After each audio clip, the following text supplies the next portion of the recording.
waxa goordhow xarunta degmada Kaxda shir jira ku qabtay afyeenka ciidanka booliska Soomaaliya iyadoo habeennimadii xalay ahayd weerar culus ku soo qaadeen degmada Kaxda dhaqdhaqaaqa al-shabaab isla mar ahaantaana ay isaga baxeen si kastaba ha ahaatee waxa soo gabagabay afyeenku ka warbixiyay qaabkii ay kaga hortageen ciidanka ammaanka ee degmada Kaxda raggii habeennimadii xalay soo weeraray degmada Kaxda. bismillaahir rahmaanir rahiim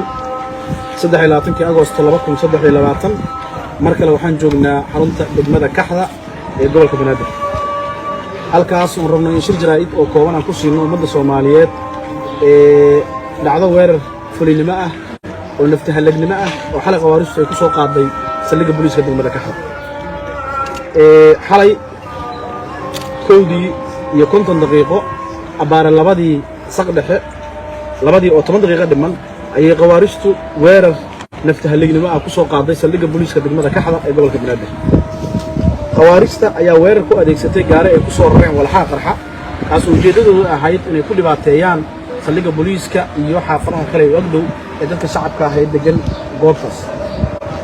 qaraxaas ee qawaaristu ku soo adeegsatay gaariga walxaha qarxa kadib waxay soo weerareen saldhigga oo ay u isticmaaleen in ay weerar toos ah ku soo qaadaan hase yeeshee ciidanka howlgalka ciidamada ciidanka booliiska military ciidanka xoogga dalka Soomaaliyeed iyo ciidanka booliiska Soomaaliyeed oo saldhigga heegan ku ahaa ayaa khawaarijtii la falgalay iska caabiyay weerarkii naftahallagnimada ahaa ee khawaarijtu ay saldhigga booliiska ku soo qaaday asaaraha goobta ka dhashay ayaa ah dhimashada laba askari oo ka mid ah ciidankii halka khawaarijtu kula falgalay oo ka difaacay iyo dhaawaca saddex kaleeto oo dhamaantood ahaa ciidankii ubabac dhigay khawaarijta weerarka soo qaaday asaaraha kale ee dadka shacabka soo gaaray ma jiraan wax asaar ballaaran dadka shacabka soo gaaray laakiin xaafadihii ama guriyihii ku dhawaa saldhigga ayaa rasaas dadka shacabka ugu tagtay sidaas daraadeed laba qof ayaa dadka shacabka ah dhaawac fudud ka ah oo rasaastu ay gaartay ilaahay ka baryaynaa inuu inta shahiidana u naxariisto inta dhaawacana ilaahay noogu booganayo dhanka kale ciidamada saldhigga ku sugnaa waxay jab xoog leh gaarsiiyeen khawaarijtii oo isugu jira dhimasho iyo dhaawacba waxaan u tagnay goobihii khawaarijtu ay ku baxsadeen oo ay dhaawaca iyo maxay ahayd meydkooda ka shaqeeyeen waxaa xusid mudan qoynta ugu dambeeya waxaa la waageen ay tahay ujeeddada ay khawaarijtu weerarka u soo qaaday iyo weeraradii kaloo ka la hadlaalay waxay ahayd in ay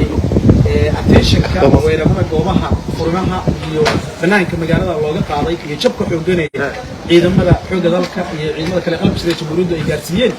in ay attentionka dadka u soo jeediyaan in weeraradaas culayskooda looga qaado laakiin waxaan u sheegaynaa khawaarij iyo inta la halmaashaba in weerarada ciidanka xoogga dalka Soomaaliyeed iyo ciidamada kale qalabka sida jamhuuriyaddu ay ku baxsanayaan kaymaha iyo furimaha oo uu horboodayo ama horkacayo madaxweynaha jamhuuriyadda Dr. Xasan Sheekh Maxamuud Cabdullaahi Cali Maxamuud raadiyaha iyo TV-ga Danan